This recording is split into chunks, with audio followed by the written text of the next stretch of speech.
నేను నిన్న రాత్రినే అనుకున్నా ఈరోజు ఎలాగైనా సరే కొంచెం లేటుగా లేస్తా, ఈ చలికి నా వల్ల కావట్లేదు, విపరీతంగా చలి ఉంది, కొంచెం లేటుగా లేద్దామని. అయితే ఇంకా మా నాన్న అలారం కొట్టినట్టు ఇంకా కరెక్ట్గా 6 గంటలకు ఇంటి ముందుకు వచ్చి ఫోన్ చేసిండు. ఏంటమ్మా ఇంకా లెగలేదు, నీళ్ళు వస్తాయిలే అని చెప్పి. ఆల్రెడీ నేను నైటే డ్రమ్ములు కడుక్కొని పైపులు పెట్టేసి పడుకున్నా, ఎందుకంటే డ్రమ్ములు నిండిపోతే నేను కొంచెం లేటుగా లేసిన అన్న కూడా.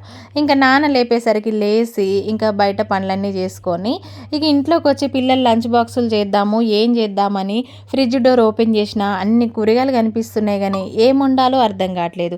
ఈ ఆలోచించడంతో సగం టైం గడిచిపోతుందని చెప్పేసి ఇంకా లాభం లేదు, ఇంట్లో అయితే నిమ్మకాయలు ఉన్నాయి, లెమన్ రైస్ చేద్దాము సింపుల్గా అయిపోతుందని చెప్పేసి లెమన్ రైస్ అయితే ప్రిపేర్ చేస్తున్నా. నిజంగా చాలా సింపుల్గా అయిపోతుంది, చాలా ఇష్టంగా తింటారనమాట. అయితే ఓన్లీ లెమన్ రైస్ కాకుండా కొంచెం దీనికి స్పైసీనెస్ కావాలి కదా, దానికోసం నేను ఏం చేశానో కూడా ఈ వీడియోలో చూపిస్తా, వీడియో స్కిప్ చేయకండి. ఇంకా అందరూ చేసే విధానం ఒకటే లెమన్ రైస్, కాకపోతే కొంచెము మార్పులు ఉంటాయన్నమాట. నేను ముందే అన్నంలో సాల్ట్ కూడా కలిపి పెట్టుకున్నా, ఇంక ఇక్కడ రైస్ కూడా రెడీ అయిపోతుంది.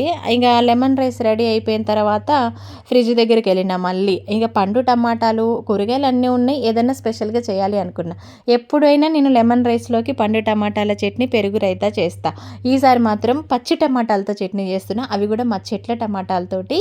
ఇంక ఇక్కడ పచ్చిమిర్చి కూడా మా చెట్లదే, పండు మిర్చి తీసుకున్నాయి ఎక్కువగా, ఎందుకంటే పచ్చి టమాటాలతో చట్నీ చేస్తున్నాం కాబట్టి పండు మిర్చి యాడ్ చేస్తే కొంచెం కలర్ఫుల్గా కనబడుతుంది కాబట్టి ఇక్కడ మిర్చి అయితే వేయించి పెట్టుకున్నా. ఇంకా ఇక్కడ టమాటా ముక్కలు కూడా నూనెలో బాగా మగ్గిపోవాలి, అందులోనే కొంచెం చింతపండు కూడా వేసుకోవాలి.